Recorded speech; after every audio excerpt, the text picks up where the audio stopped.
Assalamualaikum warahmatullahi wabarakatuh. Perkenalkan, saya Cisa Sehan Kenanga, salah satu mahasiswi aktif Angkatan 2018 dari STKIP PGRI Sumatera Barat, yang sekarang sedang duduk di semester 5 dan mengikuti program Credit Earning di Universitas Andalas. Baiklah, pada video kali ini saya ingin mengajak rekan-rekan semua untuk mereview dan mengulas kembali sebuah buku karangan Robert Van Niel yang berjudul Munculnya Elit Modern Indonesia. Nah, sebelum masuk kepada penjelasan dan review pribadi dari saya, mari kita lihat informasi buku. Baik, mengenai informasi buku ini sendiri, buku ini diberi judul dengan Munculnya Sebuah Elit Modern Indonesia, atau dengan judul aslinya The Emergence of the Modern Indonesian Elite. Nah, buku ini ditulis atau disusun oleh Robert Van Niel dan diterbitkan oleh PT Dunia Pustaka Jaya. Nah, buku ini sendiri sudah mengalami beberapa kali percetakan, diantaranya cetakan pertamanya pada tahun 1984 dan cetakan keduanya sekitar tahun 2009.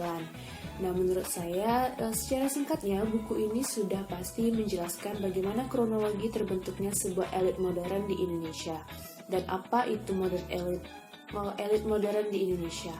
Yang setelah saya baca, di mana modern elit Indonesia ini mengarah kepada terbentuknya atau lahirnya sebuah golongan terpelajar atau orang-orang berpendidikan di Indonesia pada tahun 1900-an tersebut. Nah, pada buku ini sendiri juga dijelaskan bagaimana Jawa sebagai sentral atau pusat pemerintahan dari pemerintahan Belanda pada masa itu. Nah, selanjutnya saya akan menjelaskan bagaimana pendapat atau review pribadi saya secara lebih dalam tentang buku ini. Nah, dari yang saya baca, buku ini menjelaskan pada masa itu atau sekitar tahun 1900-an tersebut bagaimana Jawa menjadi pusat atau menjadi sentral pemerintahan dari pemerintahan Belanda pada masa itu. Nah, Jawa ini sendiri dibagi menjadi beberapa penduduk di dalamnya atau beberapa bagian masyarakat yang hidup di dalamnya. Contohnya seperti masyarakat pribumi itu sendiri, masyarakat Eropa, pemerintahan Belanda, Jawa, Cina, dan Arab.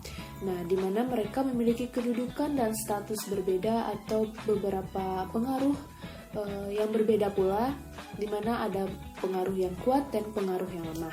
Nah, sebagai penjelasan singkatnya yang saya baca, contohnya seperti Cina dan Arab, mereka lebih mendominasi sebagai pedagang ataupun orang-orang yang lebih mengarah pada kehidupan keuangan. Mereka tidak terlalu berpengaruh kepada pemerintahan pada masa itu, karena pada dasarnya atau pada basicnya mereka adalah seorang atau para pedagang. Nah, Arab ini bisa dari wilayah Arab Timur dan India Muslim. Sedangkan Cina sudah pasti etnis Cina yang pergi berdagang ataupun pergi berlayar hingga sampai ke Indonesia. Nah, sedangkan rakyat pribumi sendiri, nah untuk rakyat pribumi ini sendiri dia dibagi menjadi beberapa golongan atau beberapa jenis, seperti contohnya pribumi yang merupakan petani ataupun masyarakat miskin ataupun masyarakat biasa yang tidak terlahir dari keluarga bangsawan atau memang terlahir dari kalangan kasta atau rakyat rendah pada masa itu. Nah, sedangkan pribumi lainnya itu berada atau terlahir sebagai salah satu keluarga bangsawan yang memiliki pengaruh atau kasta lebih tinggi dibandingkan rakyat biasa tadi. Nah, biasanya di Jawa ini seperti yang sudah pernah saya sampaikan, di Jawa ini disebut dengan priai yang memiliki kekuasaan lebih dan para bupati yang sangat dihormati.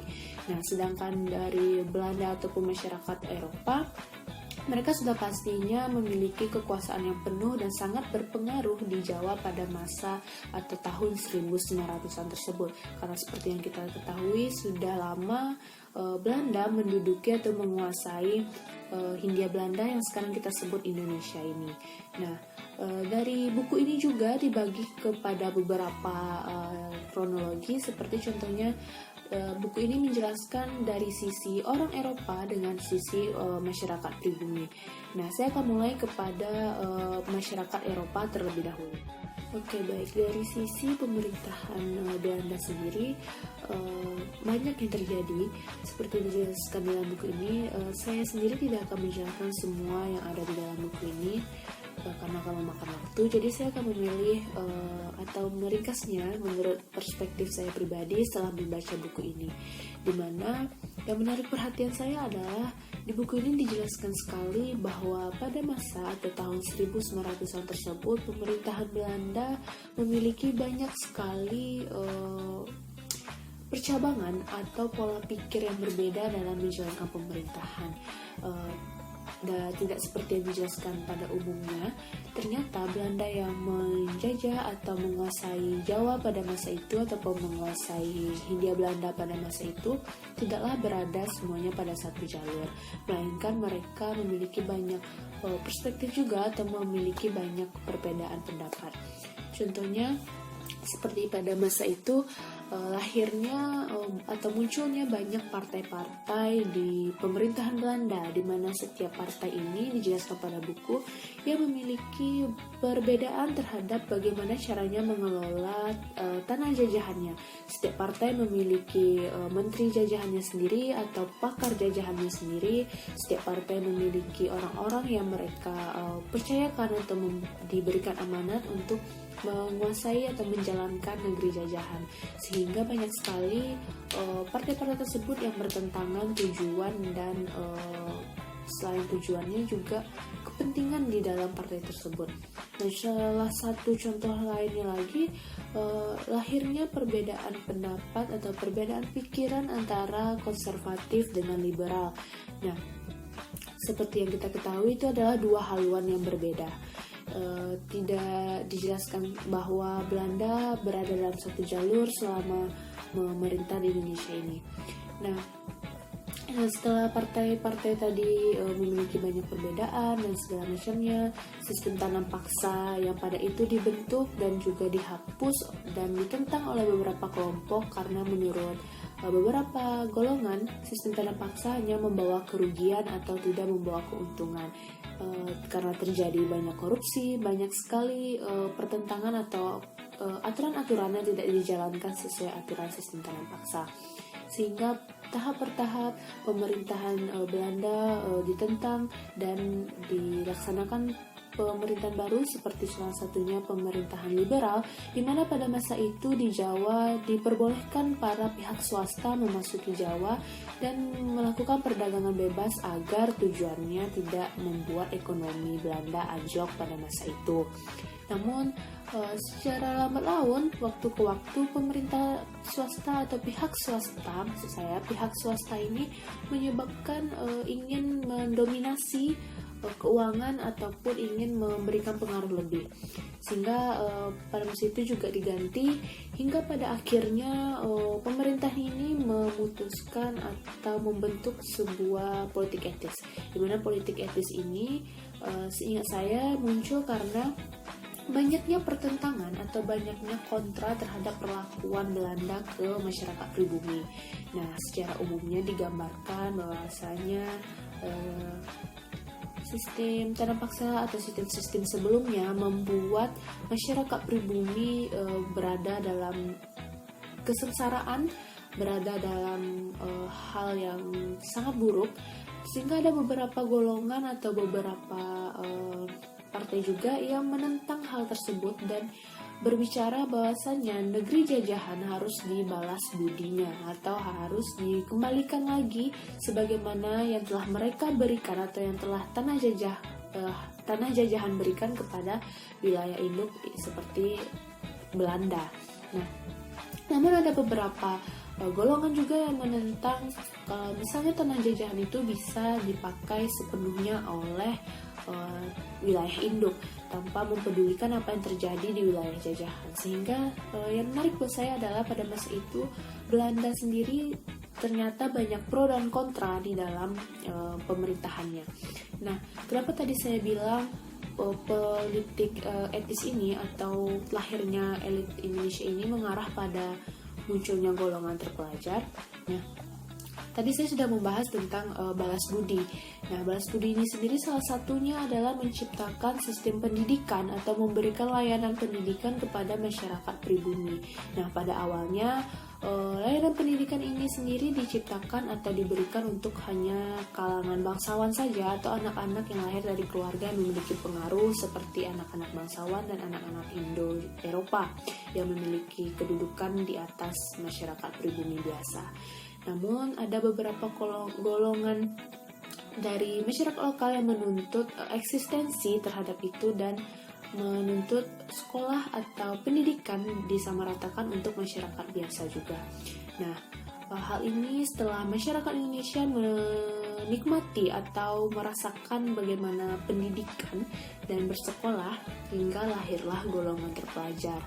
Nah, dari sisi masyarakat Indonesia pada waktu itu, di mana dari berbagai golongan dan dari berbagai kelompok di Jawa tersebut, kayak seperti tadi yang sudah saya jelaskan di depan tadi, seperti golongan priai, bupati, bangsawan, dan lain-lain tersebut, mereka mengalami atau merasakan pendidikan. Nah, di Indonesia sendiri terjadi atau terbentuklah beberapa partai-partai yang memiliki pola pikir atau cara pandang tersendiri terhadap bangsa Indonesia ini. Bagaimana cara pandang mereka terhadap pemerintahan Belanda pada masa itu, bagaimana cara pandang mereka terhadap apa yang harus mereka rubah dan apa yang harus mereka jalankan. Salah satu contohnya itu terbentuknya sesuatu partai Serikat Islam yang didirikan oleh 3 pendiri. Nah, Serikat Islam ini memiliki pandangan bahwasannya pemerintahan atau pada masa itu Islam harus dijadikan sebagai bagaimana ya bahasanya, sebagai acuan utama terhadap partai mereka dan terhadap negeri Indonesia pada waktu itu. Nah, selain itu muncul lagi partai-partai golongan terpelajar seperti Budi Tomo dan lain-lain yang membawa bangsa Indonesia ini lambat laun ke arah yang lebih baik dan ke arah yang menuntut eksistensi sendiri terhadap negerinya. Nah, maka dari itu menurut saya itu yang membuat saya tertarik membaca buku ini, karena tidak semua yang dijelaskan bahwasanya Belanda menjajah Indonesia dan tidak memiliki rasa prihatin ke Indonesia. Mungkin sebagian besar memang seperti itu, tetapi menurut saya pribadi setelah membaca buku ini, pemerintahan Belanda pun pada masa itu memiliki golongan atau orang-orang yang masih memikirkan nasib pribumi atau masih memikirkan bagaimana pribumi ini terus berjalan dan dapat membantu atau menyokong pemerintahan secara manusiawi, lebih manusiawi. Tidak seperti golongan-golongan lain yang hanya ingin memeras, memakai tenaga dan menyiksa rakyat Indonesia hanya demi kepentingan negara induk tanpa memikirkan perspektif panjangnya. Nah, golongan lain inilah yang berpikiran jika rakyat pribumi berpendidikan, rakyat pribumi hidup dalam status yang layak, maka mereka yang lebih cerdas, mereka yang lebih memiliki tenaga yang baik, segala macam yang lebih positif, maka akan lebih membawa pemerintahan yang lebih baik. Maka dari itu harapan golongan ini. Namun ternyata pada akhirnya golongan terpelajar ini tadi atau golongan yang berpendidikan ini menuntut haknya sendiri terhadap bangsanya.